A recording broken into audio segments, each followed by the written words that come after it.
Hey, how's it going, everyone? So check this out. This is my DIY bathtub worm bin.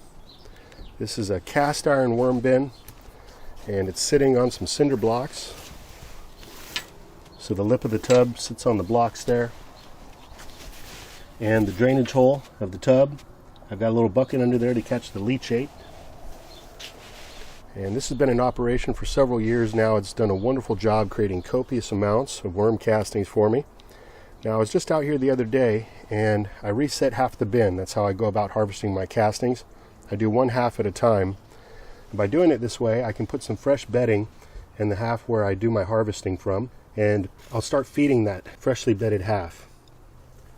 I'll stop feeding the other half of the bin, and the worms, for the most part, will migrate over to where the food is. That can take longer than I really want to wait sometimes, because there's some food scraps that remain in this area of the bed. There's still quite a few worms hanging out over here, as you can see. Now, I've shared with you several different techniques for harvesting the worm castings. One of them was to let the bright light in, which causes these red wigglers to start to dive down into the bin. And then I will scrape just the top layer of castings off, give it a little bit more time for those worms to dive down, and do the same thing again. Recently, what I started doing, because I have such an abundance of these red wigglers in their cocoons that hatch into new worms, that I just started actually taking scoops out and putting the castings and the worms right into the garden directly. Or if I'm going to make a compost tea, I'll put the castings with the worms right into the heavy harvest compost bag, and the worms survive the 24-hour brew cycle. And I can either return them back into the bin or release them into the garden. But I've got another technique I'm going to share with you today. This one is by far the absolute fastest way to harvest the castings, separate the worms out from the castings. Check this out. So I'm going to use this Rubbermaid bin here to scoop out some of this castings. These are finished castings with just a few food scraps in there and still a good amount of worms.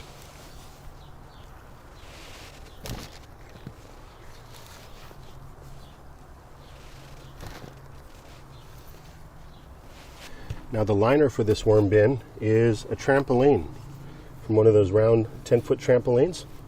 People often give them away when they start to get rusty and old. And I've been able to grab several of these actually, and they make a great barrier to keep the worms in the bin. And beneath the trampoline here, there's a bunch of rocks, and that allows all the leachate, all the liquid to escape, so the bin stays nice and balanced. There's no smell coming out of this bin, just beautiful castings. So over here we've got the Compost Sifter, the Trommel that I built out of a Harbor Freight concrete mixer and a waste receptacle. Now, this has a 1/4-inch hardware cloth lined on the inside of the receptacle, and so it makes a nice fine compost. I've been sifting out my wood chips and compost heaps and creating copious amounts of compost for the garden. We're going to go ahead and throw all these castings with the worms through the system.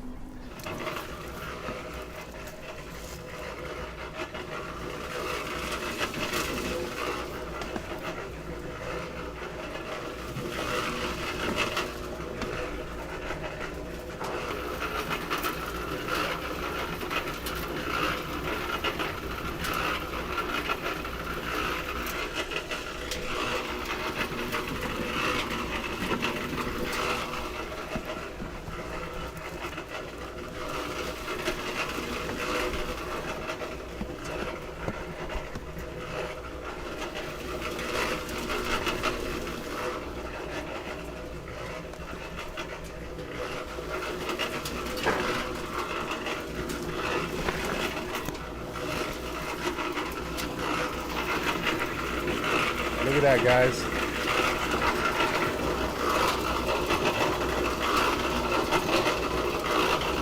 There's a few stragglers, but for the most part, no worms.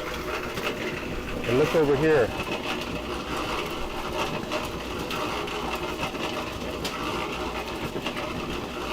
All the worms surviving just fine. A little dizzy maybe.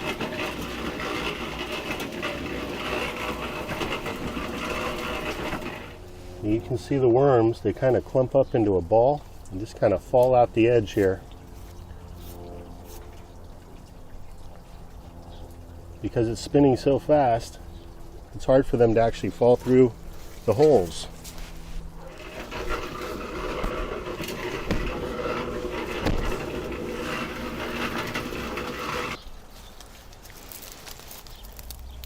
Alright, so a closer look.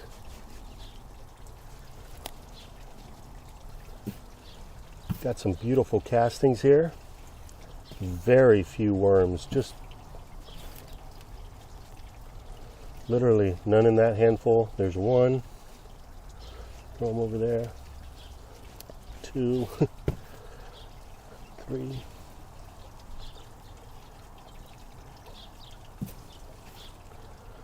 There's a lot of little cocoons. So if I put this in my garden, we're also going to be planting a bunch of worms, which are great for aeration in your garden and also creating fertilizer right on site. As they crawl through and eat their organic material, they deposit their castings right in the garden.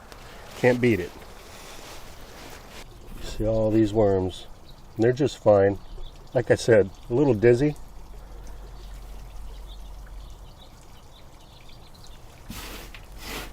So we can now deposit this stuff right here, right back into the worm bin.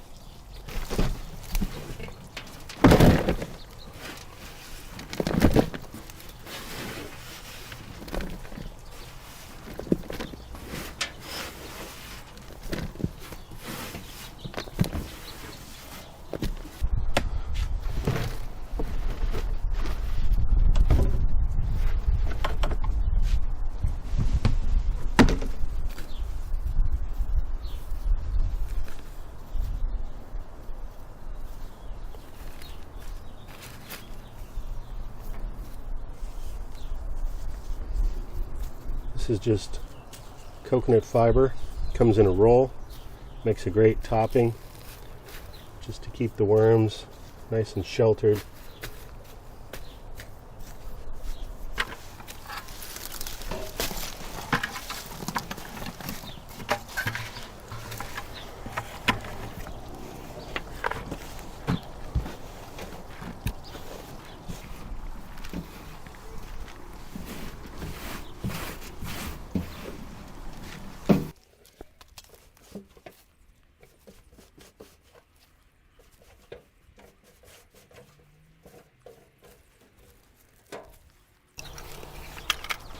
And there you have it, my friends.